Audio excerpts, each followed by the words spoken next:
I want to apologize for everybody for the color scheme. What happened that I was trying to stupid thing to change something in my master slide at the last moment, and somehow it didn't work out well, and I ended up with yellow on slide 3, and I didn't have time to correct that. I thought you can still read it. Never try to fix what is working. All right. Anyway, so we will be talking about magnetic interactions in density functional theory, but it will be also quite a bit about philosophy of what we are doing and how we apply computational method. And Igor, do you have the microphone? Yeah. Oh, yes. Sorry about that. Let's.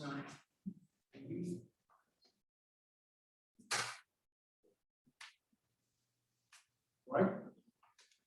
Sounds better. Very good. So anyway, one of very important things I think in our business and also in business of everybody who deals with computational scientists and even with analytical theories is that there is no such thing as right and wrong. There are different ways of looking at the same phenomenon or at the same physics.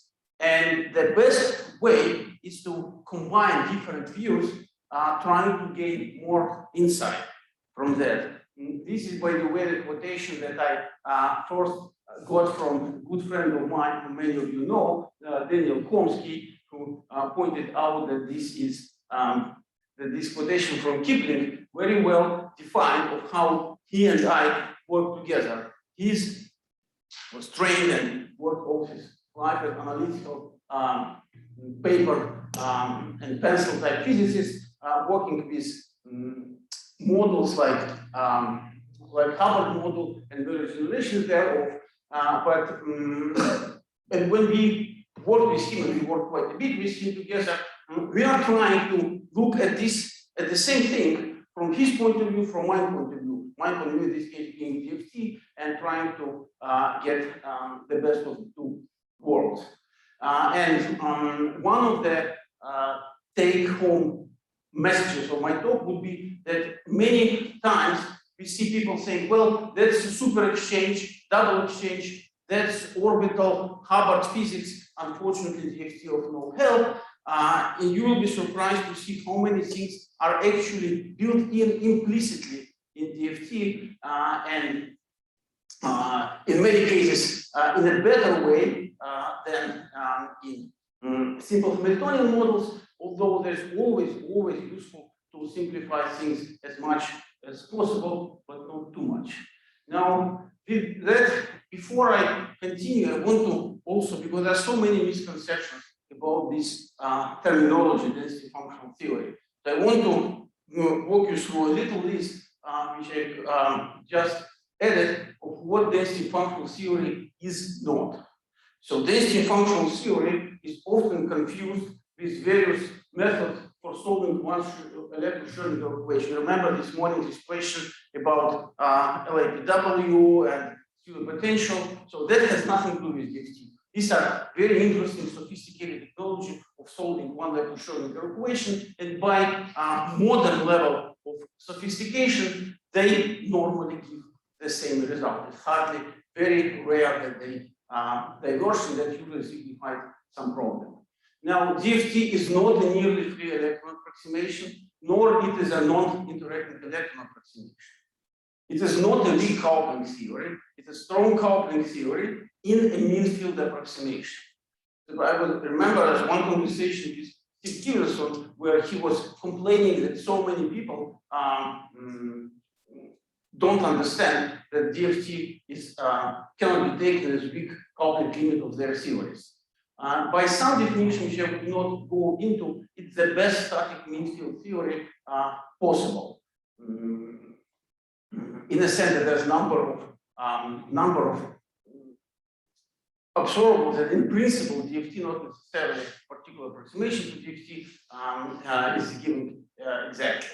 Now, DFT by construction is not a theory of one electron excitation spectrum, albeit the latter can often be obtained by going smartly from Kohn-Sham equations, which are not equations from one vector computation spectrum, two diagonal equations, which are, and you can often just track down how the things change when you go from one to the other. It is by construction and highly accurate theory of the ground state properties. And that includes total energies and changes in total energies and charge density distribution and spin density distribution. Now, if you are experimentalist and you work with two different groups and they give you DFT calculations that give different results, the questions to ask is not which of them agrees better with the experiment, but why do they give different results? Let me tell you probably the first or maybe second if you count the first slide joke of this talk. There is an old Yiddish joke about a Gentile who comes to his friend and says, can you explain to me what is Talmudic questions? Why you often speak about Talmudic questions? Well, you know, suppose that two people crowd through the same pipe and one came out dirty and the other clean. Which one will go and wash himself? Well, of course, the one who is dirty. Well, that's not that simple. The one who is, they don't have mirror. I didn't tell you that they have mirror. So the one who is dirty looks at his friend, he's clean, he thinks he's also clean. The one who is clean looks at his friend who is dirty, he thinks he's dirty, he's going to go and wash himself. Aha, so that is what Talmudic question is. No, Talmudic question is how could that happen? That two people crowd through the same pipe and one came out clean and the other dirty. So this is exactly the question. And as one of the greatest minds in condensed matter physics, Volker Heine, used to say, if calculations and experiments agree, the only useful information is that the experimentalists, the theorists, and the Lord all believe in the same Schrödinger equation. The goal is not to reproduce the experiment, but to understand it. And sometimes, if your calculations do not reproduce the experiment, they can help understand it, and maybe even better. And then the final message is that we have proliferation of various things that are called DFT plus something. What you need to remember is they are essentially always DFT plus X minus Y. So they're not necessarily guaranteed to be better or more physically informative than just DFT. It depends on how important is X and how important is Y. So you need to think about each individual case separately. Now, I will very briefly, I may not be able to go through this entire list, but you will get the gist of that. I will quickly explain the idea of spin density functional theory, and I will point out two main problems of local density approximation that are routinely used in these calculations. I include gradient corrected approximations here as well. And then this is very often people say, well, what is thing that we used to learn from sort of simple on the model level. Things like direct exchange, kinetic exchange, which is also very closely related to double exchange, interaction and Y interaction. There are things like super exchange, ampersand super exchange, 90-degree super exchange, and so on and so forth. All these things are built in DFT, not necessarily absolutely accurately, but surprisingly similar if you look at the nitty-gritty to what you get from things like Hubbard model. So let me compare this local spin density approximation. So that just writes total energy as a function. I wrote it in a slightly different way than people do it, but it's all the same. So you have density, and you have density interaction, and you have spin density, and you introduce spin density interaction, which is defined in some particular way as coming from the reference system of polarizable uniform electron gas, and that some sort of non-magnetic particle exchange correlation energy.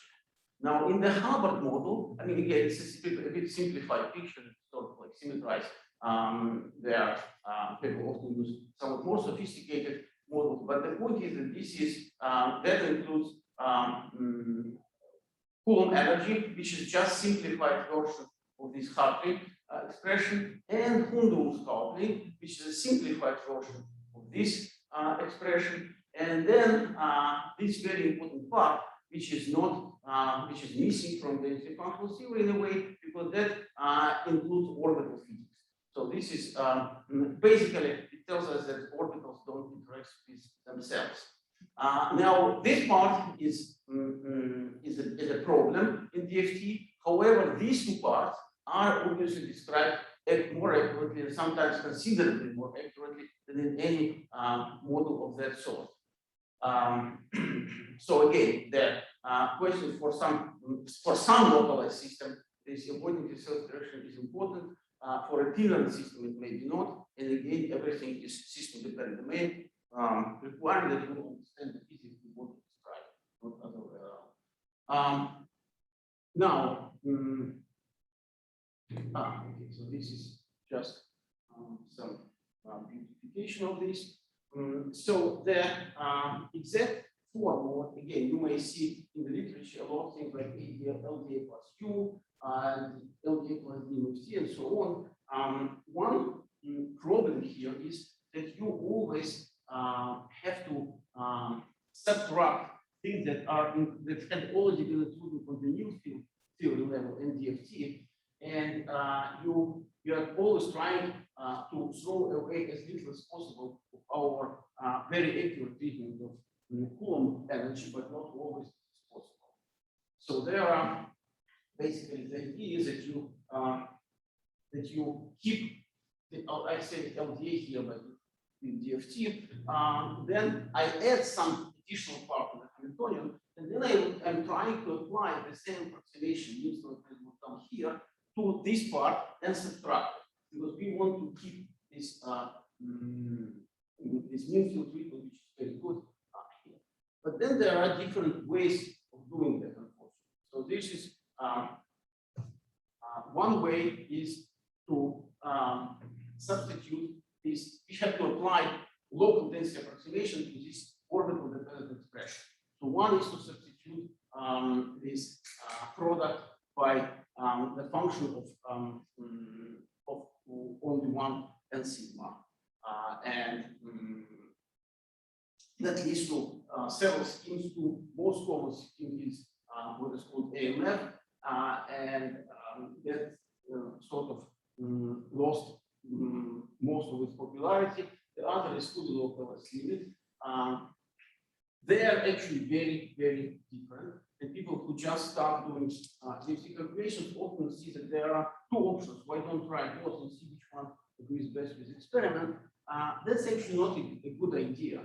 In fact, in order to, if you want to apply this AMF thing, which assumes that there are all orbitals are about equally occupied with just one place, you have to have good microscopic reason to do that. And one thing that you can see is that if you use, I mean, you cannot see it because I'm going too quickly, but you can trust me.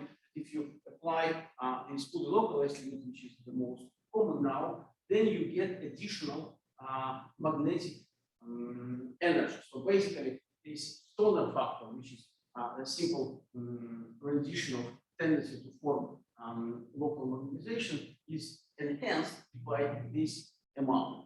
While in this AMF, this enhancement doesn't happen.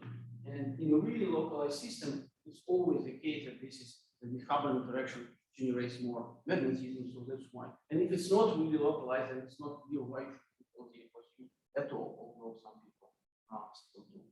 Now, the other less commonly known problem is the problem with fluctuation. So basic mean field theory, by definition, is theory which doesn't include fluctuation. It's not exactly true for DFT because it includes all fluctuations as long as they are were included in the reference system that we use for constructing your density function. And this, what all schemes use, not all schemes, but most schemes use now are based on uniform electron gas in different regimes. The problem is that we are in real materials, the electron charge density varies a lot in the in space, and if you just take average density, then really nothing interesting happens at this density of uniform electron gas. So things like linear crystallization, for instance, and some sort. localized effect, they don't happen, and they are basically excluded from your references. So that is a problem. And this strong fluctuations are also missing. So there are many numerous examples of what it happens. And by the way, going back, you probably know also from the various stories about high-frequency operators where the things keep the strongest, and the first maybe the DFT actually does not keep the proper antichromatic ground states for parallel compounds. This Hundruf topic, which is included in DFT, is not enough and not really the main player. And this Hubbard interaction is not included. So in this strongly localized material, DFT tends to underestimate density magnetism. By now we know that there are multiple materials where DFT overestimates density magnetism. In some cases, it just gives you too large magnetization. In others, there are paramagnetic compounds, and many of them, which actually DFT predicts ferromagnetism, but fundamentally they are not. And then there are even paramagnets where DFT overestimate the magnetic susceptibilities. And the reason is very simple, and you can read about that in an excellent book by Moria on theory of magnetism, where he introduced a whole theory which he calls self-consistent polarization theory. He basically said, well, suppose that you have say this is actual calculations, then you calculate your total energy as a function of magnetic moment. Easier to speak about ferromagnetism, but the same thing happens with antiferromagnetism. And you find a minimum somewhere here, but that's again in fields without fluctuations. So then your spin density fluctuates, and here is considering longitudinal spin fluctuations, but you can also include transverse. And then because of that, because you see it's always steeper on the higher side than the lower side. That's by definition. So that when you start doing fluctuations, that this minimum moves gradually moves to smaller magnetic moment and eventually disappears.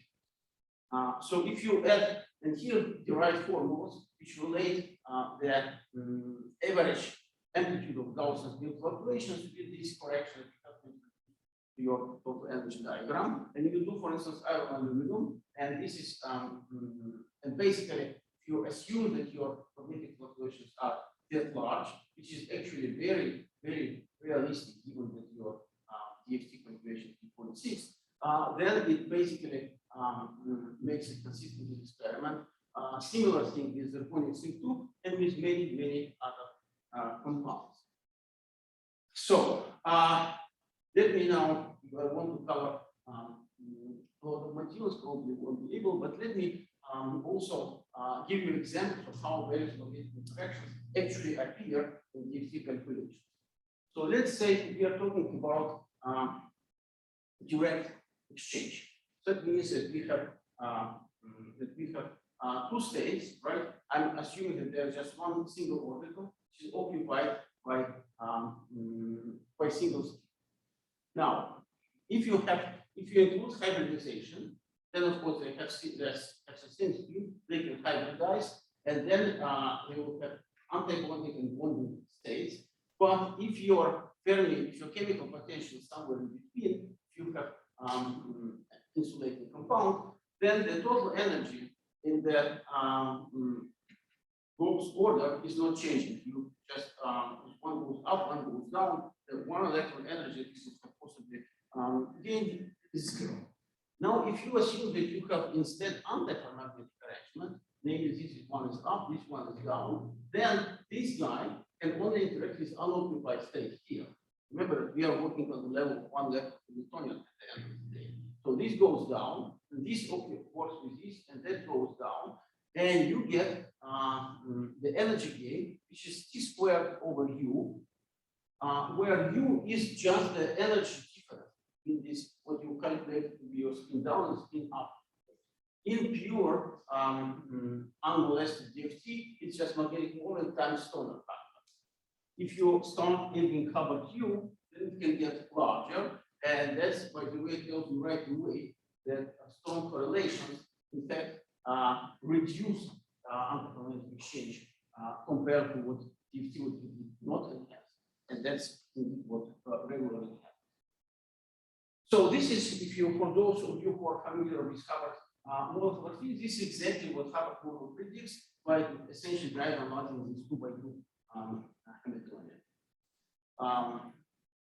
Now, super exchange. Well, super exchange is very similar. The only thing is that you have assisted hopping. You have these p states, ligand states.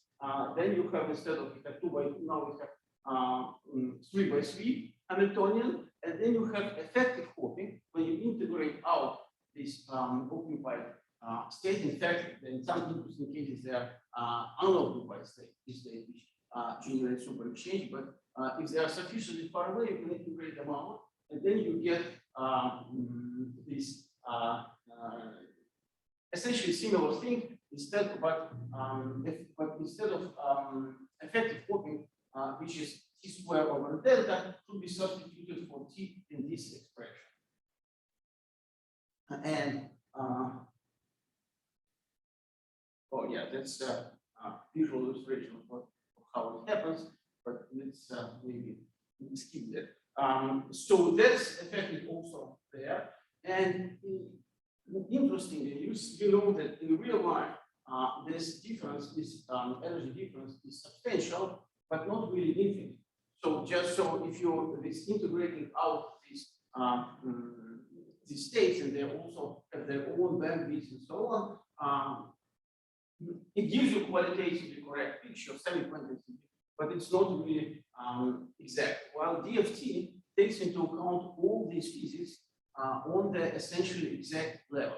The only problem, I remind you, being that the energy cost for flipping the spin is underestimated in correlated systems. So 90-degree ferromagnetic super exchange. Another interesting story.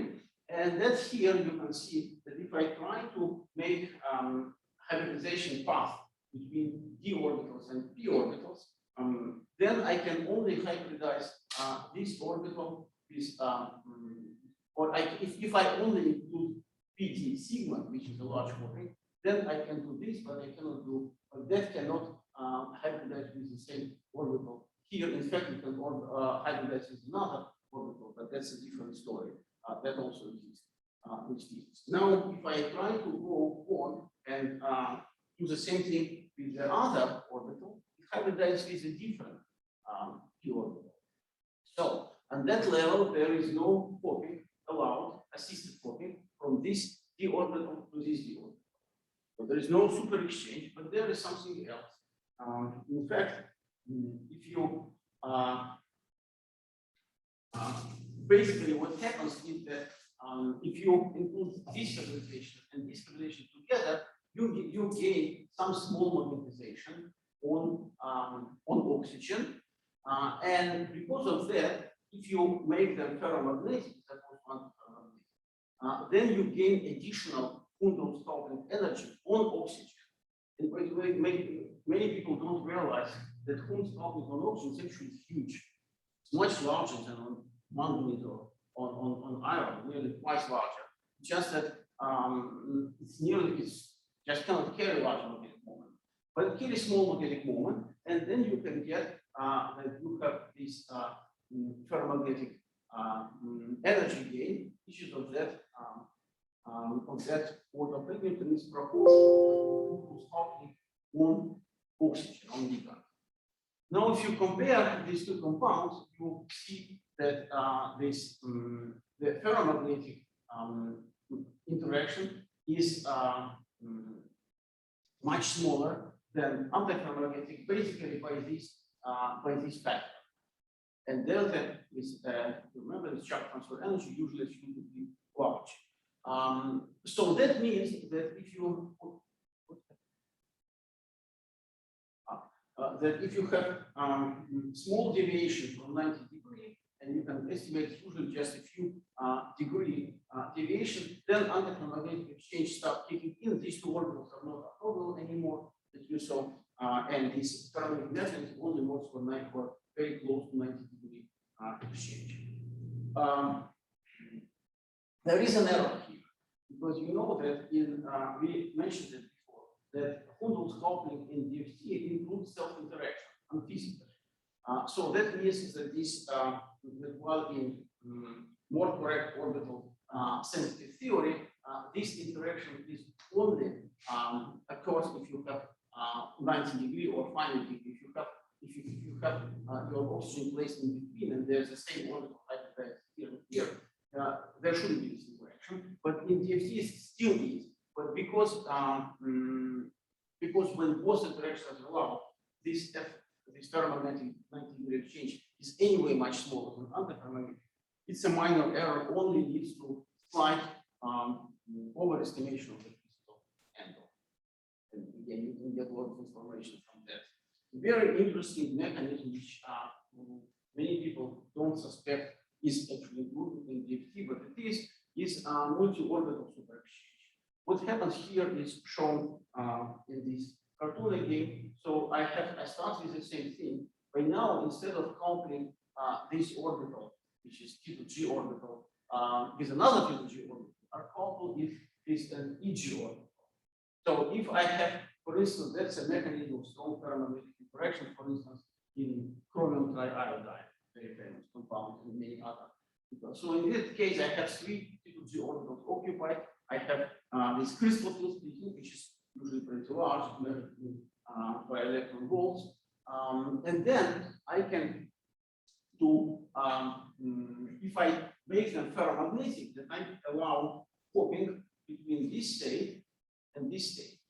And then I get energy gain by doing that. I get energy gain, which is this compared to this. So you see, if I have antiferromagnetic arrangement, my energy gain is smaller. It's smaller because I add this Hund's coupling to the numerator. And if you subtract, you can get this theoretical expression from when you start to, if you want to derive that without assuming the smallness of Hund's coupling compared to crystal field, which is smaller but not that much smaller in real life, it turns out very soon to be very intractable analytical problem. We're trying to do that for chromium triiodide, never worked. But that's all included implicitly in DFT calculations, so they give you very reasonable results. All interactions are simultaneously. Now, ferromagnetic kinetic exchange. So this is kinetic exchange can manifest itself in many different ways, which are slightly physically different, but I won't dwell on that here. So again, we start with the same situation. We have one orbital spin up, one orbital spin down, and that's in ferromagnetic case. The hopping is allowed, so each of these levels is broken into a band, and the width of this band is proportional to coordination number and hopping parameter. Now, if I try to make antiferromagnetic things instead, then I get, as you remember, I will increase the separation between these two bands, but the dispersion, the bandwidth, will be considerably smaller because that will be a second order process. So I will have instead T squared over E. Now, if your Fermi level is as it's shown here between them, then obviously antiferromagnetic configuration flow and energy, this is our super exchange. However, yeah, so this is what I was trying to, what I said. Now, suppose instead that your Fermi level is actually in the middle of either of these two bands. Then what I gain is my energy gain here is decided by the width of this band. So this energy gain is considerably larger than here. Basically, that comes from equal kinetic exchange, because it means that on the ferromagnetic background, electrons can move easier. So they have they gain kinetic energy if they are all on the same. But if they are up, down, up, down, up, down, they have to avoid the other spin or flip the spin. So kinetic energy favors ferromagnetism, and that's a very generic statement.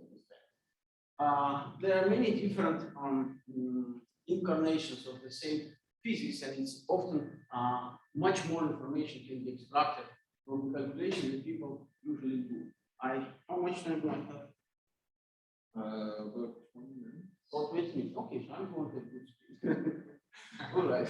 So one thing is that this is what Ole Anderson invented and called extended Stoner's theory, and that's based on very interesting theory that can be proven in the density in the framework of density functional theory. And that is like this. Suppose that we have self-consistent density functional theory calculation. So basically found the ground state density and spin density, which minimizes the total energy. Now we want to do something with it. Let's say we cut our piece apart and move things together.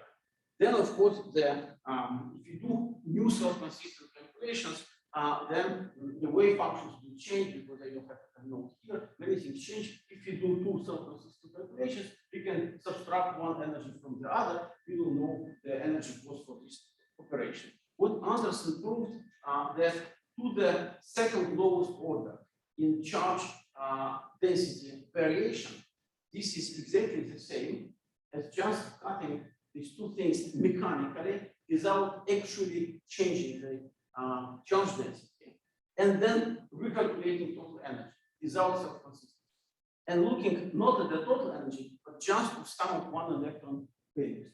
That's basically a justification of getting insight into energetic of the system by looking at positions of one electron level, something that I was using implicitly before. So this is a very powerful theorem. This is how it is being proven, but I guess I will probably skip it. But that basically follows from the stationary condition of the self-consistent solution to functional equations. But basically, that is the bottom line. That you changing the external potential and then corrected by calculated eigen functions, gives you just change of eigen one electron eigen energy.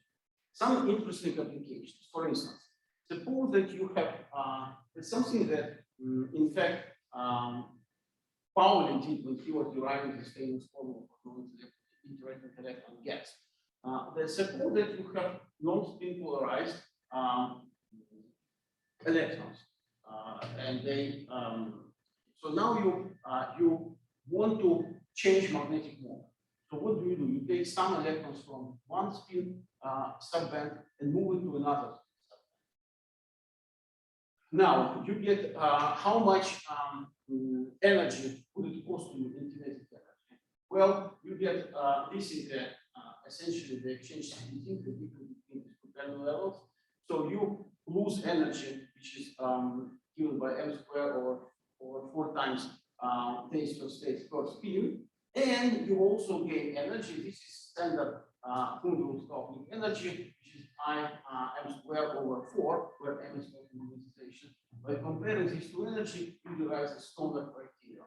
In is equal to 1, or you can differentiate this expression twice with respect to magnetic moment, and if your I is 0, you prove that your spin susceptibility is just density of state. Now, what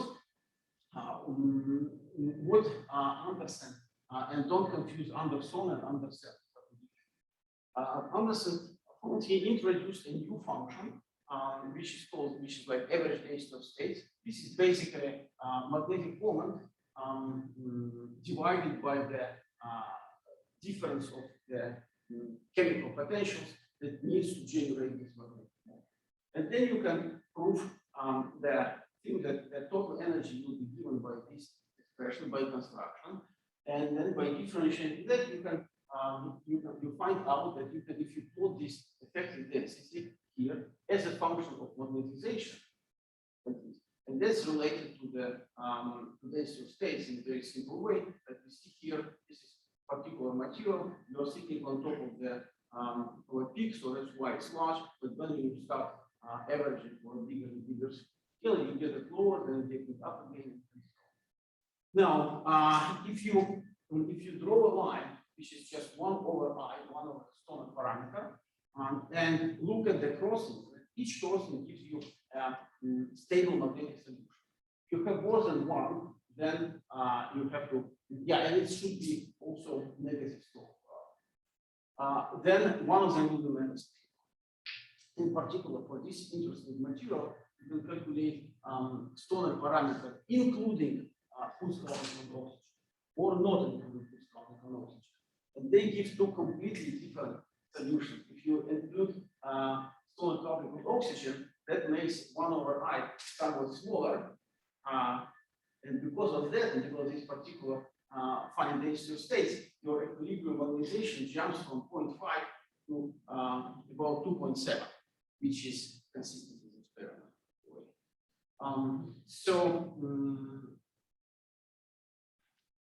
The way how it works is that again, if you write this simple arithmetic, then you get effective Stoner parameter, which is just second derivative of energy with respect to magnetization without kinetic energy.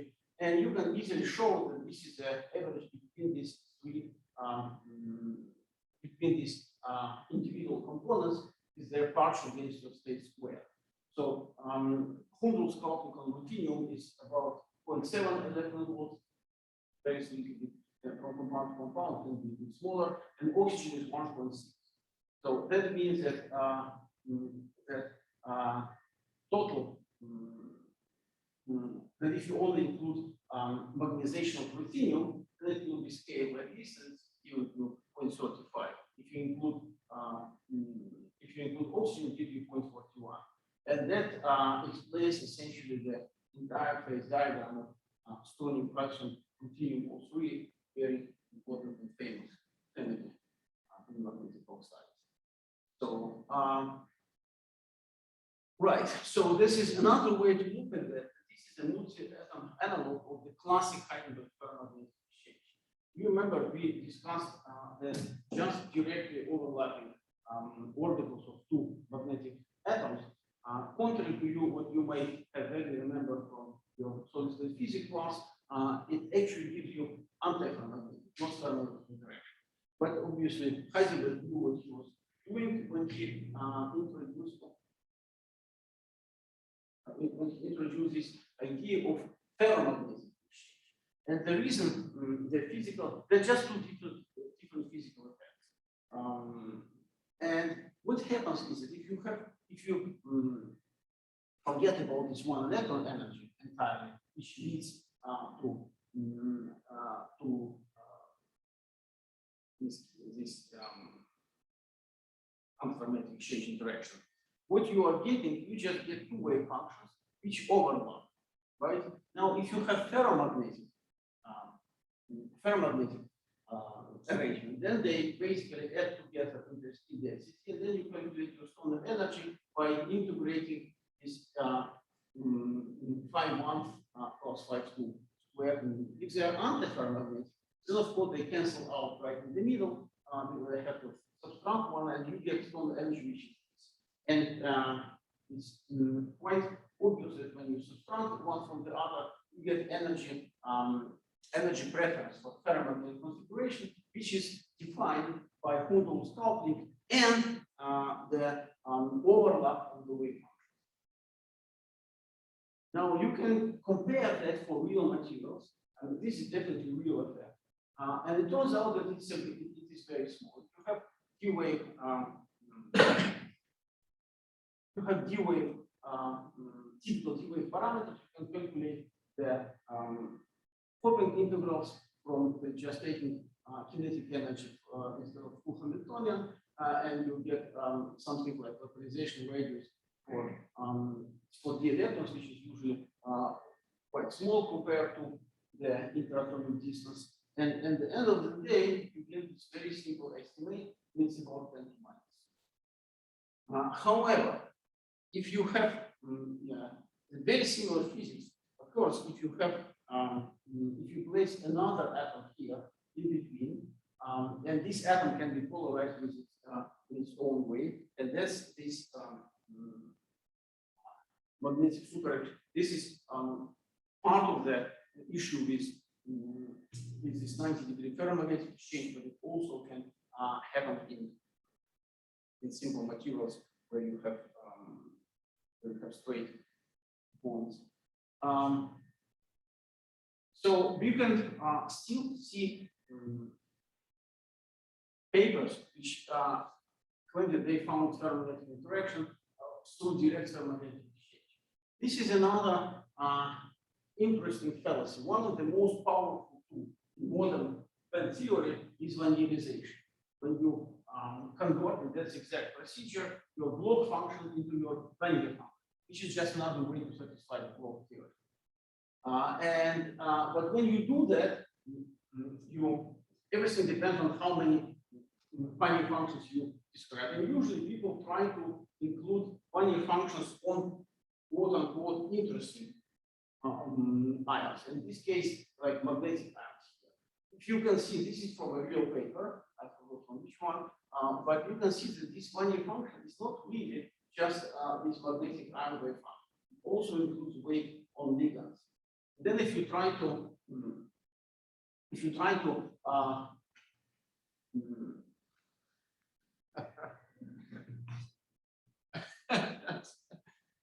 so you can see that if you place mentally a similar linear function on this magnetic ion, they will have huge overlap.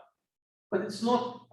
This is that was for some copper oxygen material, maybe even carbon Swiss, I don't remember that.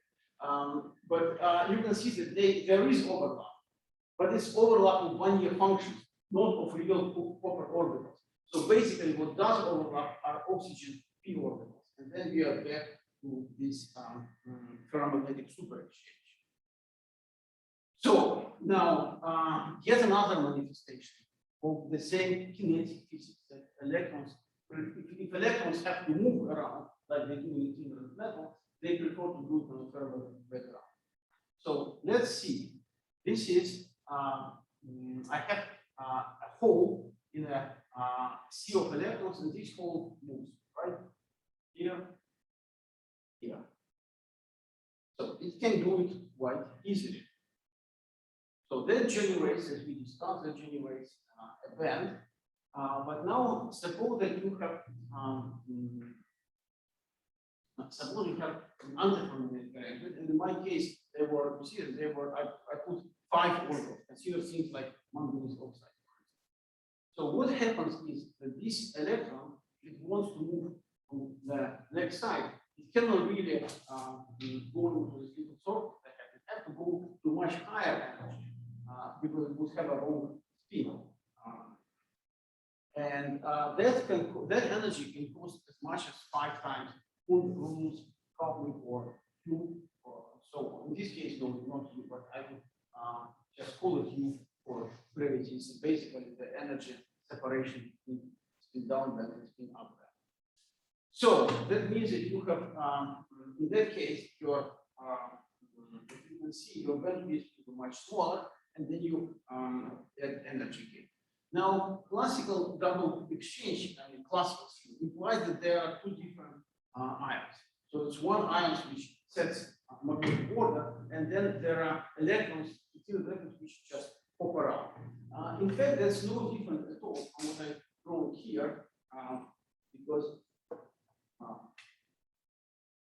because it's it can be just as well be the same electrons or different electrons, and they not necessarily have to be coupled by Coulomb coupling, for instance. They can be also coupled by another type of interaction, which is called sometimes Schiffer-Wolff interaction. Basically, the thing that you can, when you do this,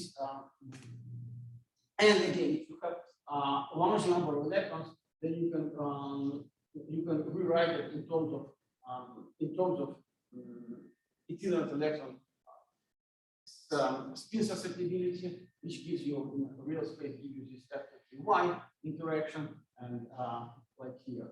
And this is a very so basically this is a simple diagram where this square is whichever way this itinerant electron react to spin, and then you have to couple these green functions of your itinerant electrons with local magnetic moments, which may be formed by the same species, in which case you have Coulomb coupling, but they can also be formed by different species, and and then this interaction appears. I think that was the slide on that we gave. I don't.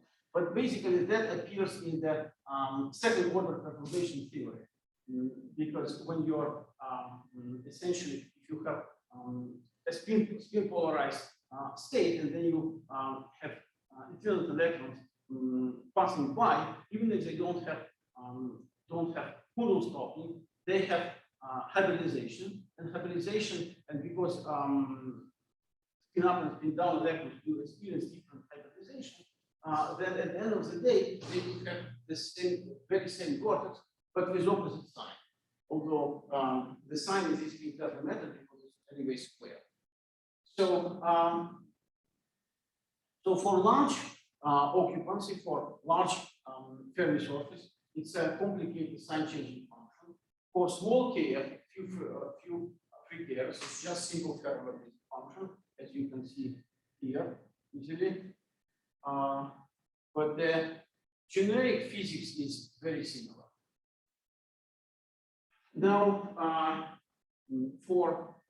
there are several different solutions for this double exchange type of Hamiltonian that's very well explained in Tangle-Pomsky book. They can lead to spin canting, or it can also lead to spin spiral, and it's a balance between super exchange and ferromagnetic type kinetic exchange gives you particulars of this spin order.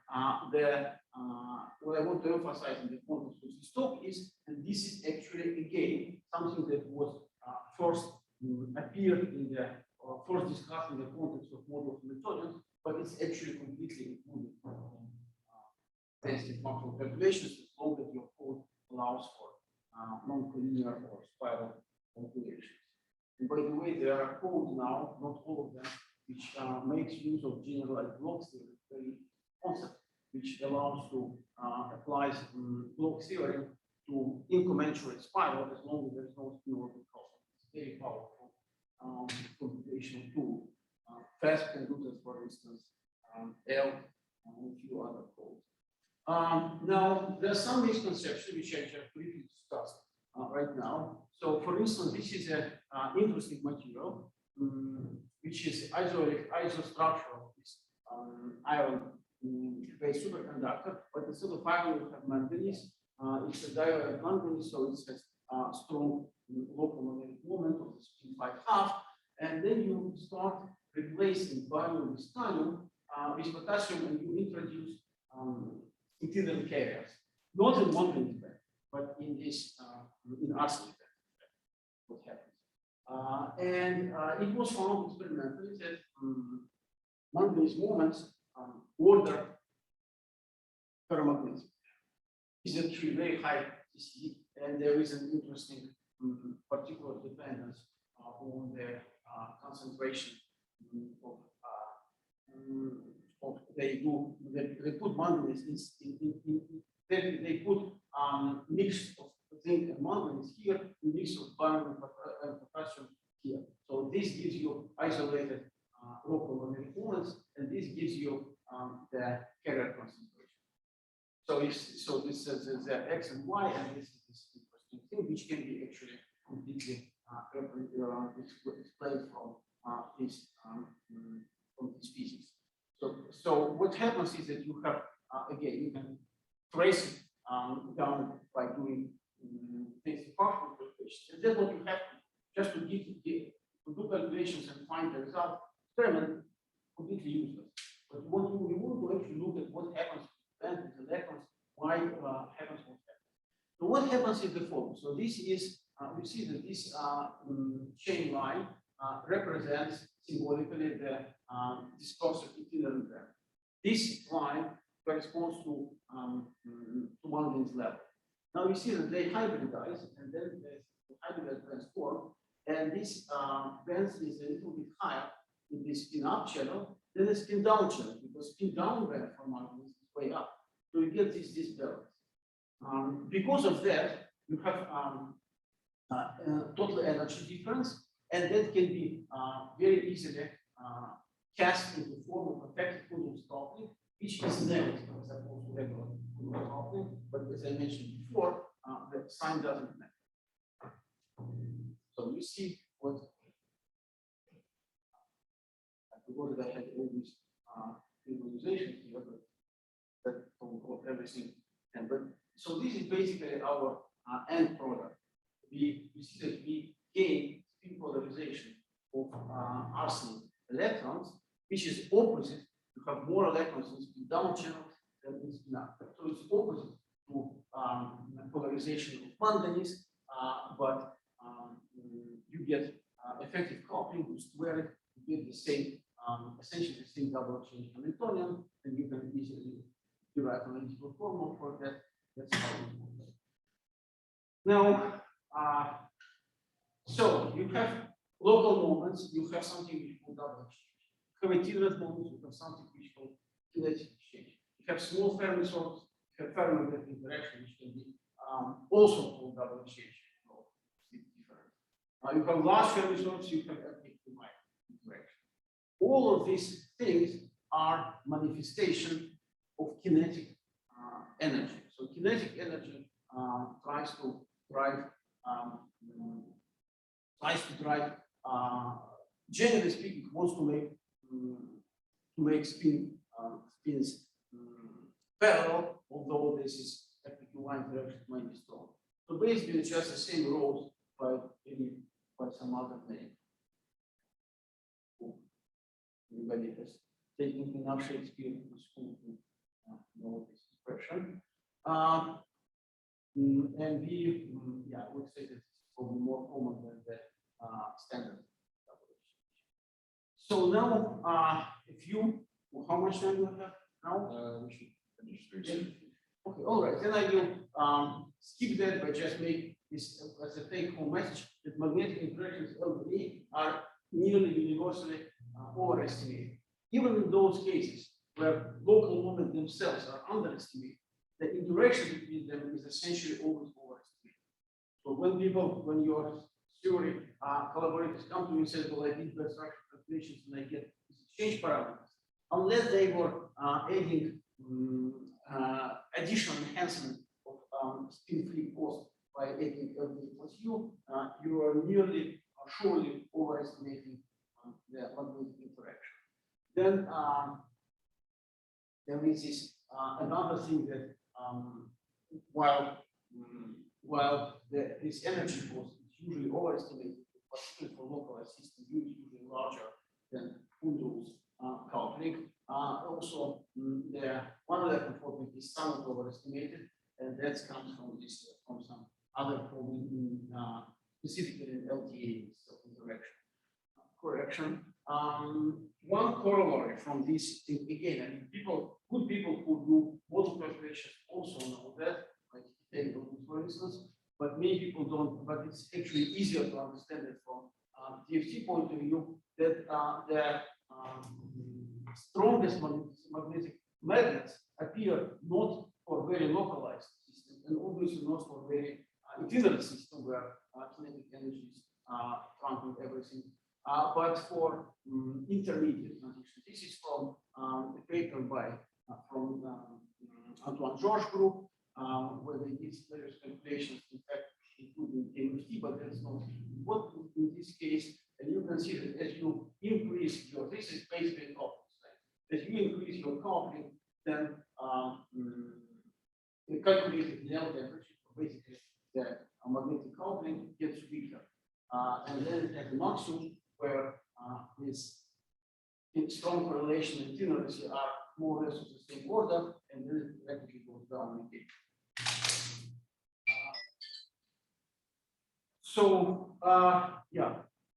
One other point, I already made this point before, but again, I refer to the person who is one of the founding fathers of modern conventional physics, particularly computational physics, called Heine, and that's taken from his essay of 1982. That's what I said before, and he also mentioned that experimenters would have given their back teeth to be able to follow step by step what is happening in the experiment. That's not possible. You cannot really stop your the process in the middle and see what happens. But in the calculations, you can. The main advantage, you can dissect your calculations. and see at what point they stop giving correct results for this. So in other words, an incorrect result of calculations, if you understand why it happened to be incorrect, can be very insightful. So this is, this is example of 3 specific failures, which actually led eventually to greatly increased our understanding on what happens in material. As I mentioned, high TC recuperates, where LDA couldn't reproduce magnetic moment. In high TC nitrides was the other way around. It failed to reproduce no magnetic state, which was the first indication of very strong field calculations. And the story with hematicity, that the structural optimization was not able to reproduce autonomic distortion and proper bond lengths unless you were doing magnetism. And that was, although many people don't appreciate it, in my personal opinion, this is the strongest argument in favor of strong local magnetic correlations way above the neo transition. Well, and the final note from one of my favorite authors. So we all love to do things from first principles, but it's mentally vulgar to spend one's time being so certain of first principles.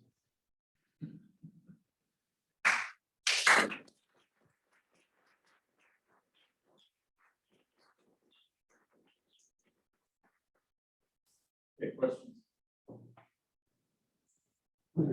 So, okay, so I'm trying to mentally try to see if I could, okay, could I make a statement and you tell me if it's true or not? So from what you told us, it sounds like the cases where I do get paramagnetic interactions.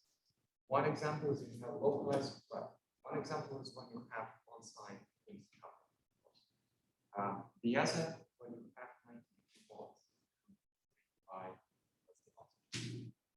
super exchange or double exchange via some atom might also work, right?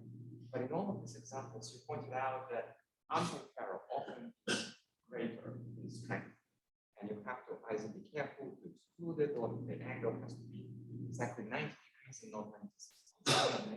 So it seems like ferromagnets are less common in nature, right? And so, would you give us a few examples from common life? Like if I take magnetite, whatever, ferro, iron 3 or iron 2 right? Or if I take just iron itself, right? The temperature is large. And we are talking about exchange distance to be big. Again, all of these arguments we say,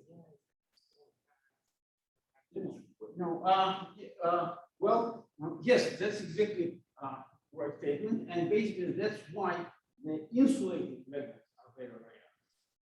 Because in insulators, to create ferromagnet, you have to rely upon a relatively rare event, very cold, or this multi-orbital exchange, and as in chromium trioxide, it's not impossible, but it's relatively uncommon. While for a thinner system, kinetic energy is the key, and kinetic energy nearly always favors ferromagnetism. So that's why magnetic metals are more often, insulators are more often not ferromagnetic, but metals are more often ferromagnetic.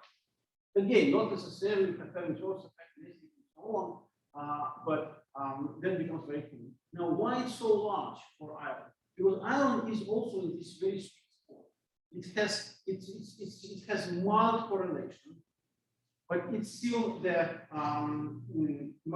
spin density in iron, if you calculated that, it's reasonably well localized. That's what George Savatsky used to call spin piling rather than spin localization. So it's basically block functions conspire to create a large local magnetic moment. At the same time, it's a good metal, and this is well given. So this is this sweet spot combination when you have strong local magnetic physics and strong efficiency. That gives you the high.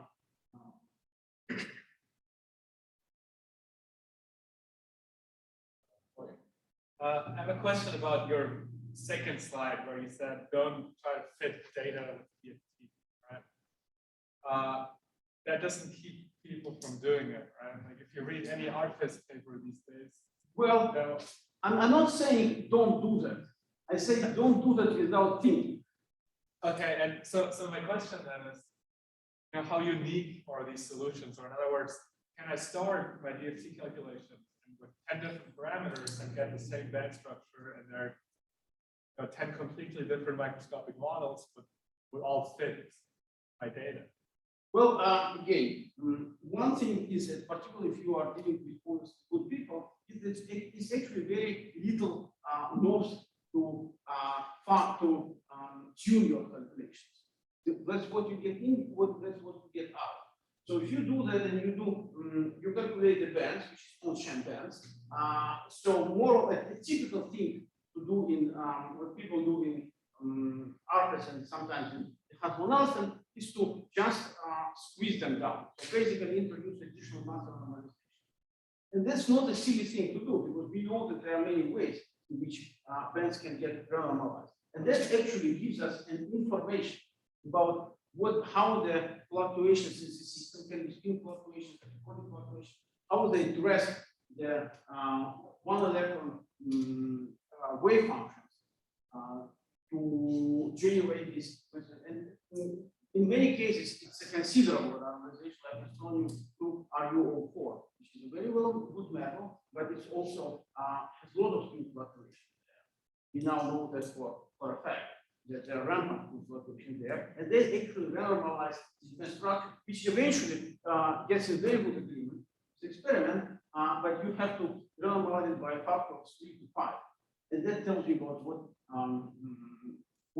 Mazin normalization is, what fluctuation is the system. So yes, you always do that, you compare that, but then you try to extract information and not just to do anything you can to plot your bands on top of your experiments and say, well, that's good. They agree.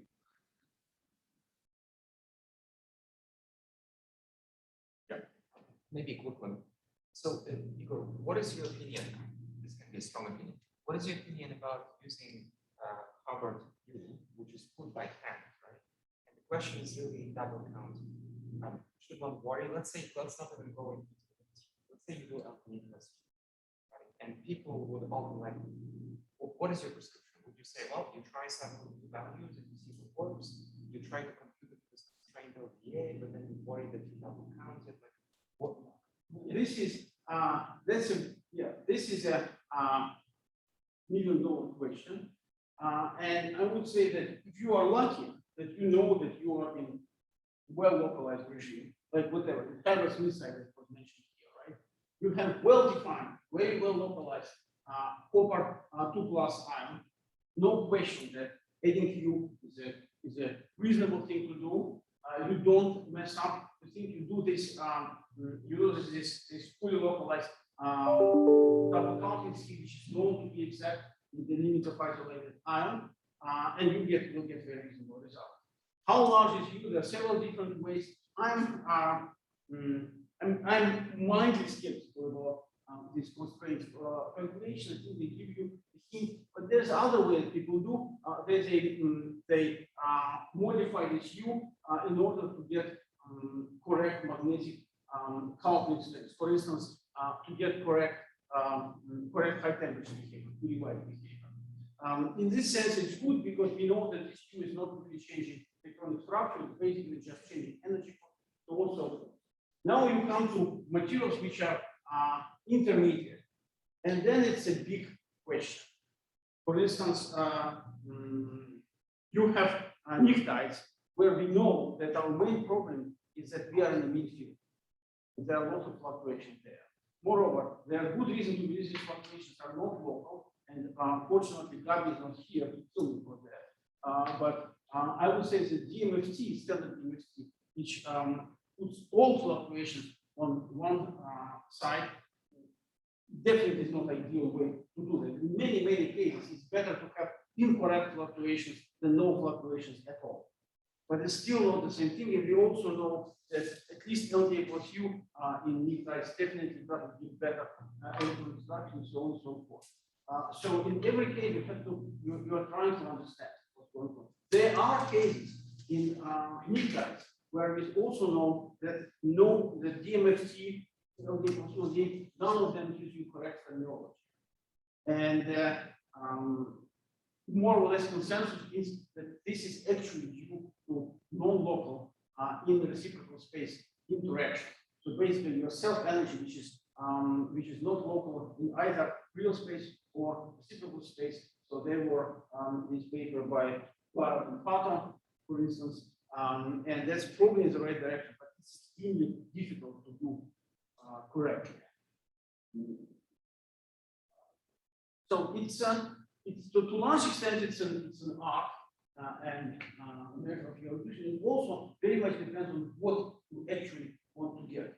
If your goal is to generate correct Heisenberg or beyond Heisenberg Hamiltonian, then it might be a good idea to add Q, knowing that you will probably get less accurate electronic structure, but you will get more accurate magnetic interactions. We were working a lot with Irma Demiri on this metallic conglomerate manganese system. And when I was doing it, when I was working with ARCUS or quantum oscillation, I never included U, but when I was trying to get the best magnetic Hamiltonian, and I put very mild U, basically U minus 0.4. Okay, we better wrap up because of lunch. So thank you, Igor, very much.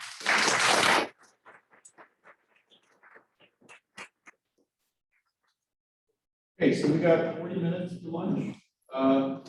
Get a t-shirt, please try to pick your size. And 1 o'clock we will leave.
I actually, you also do that. Small, medium, large.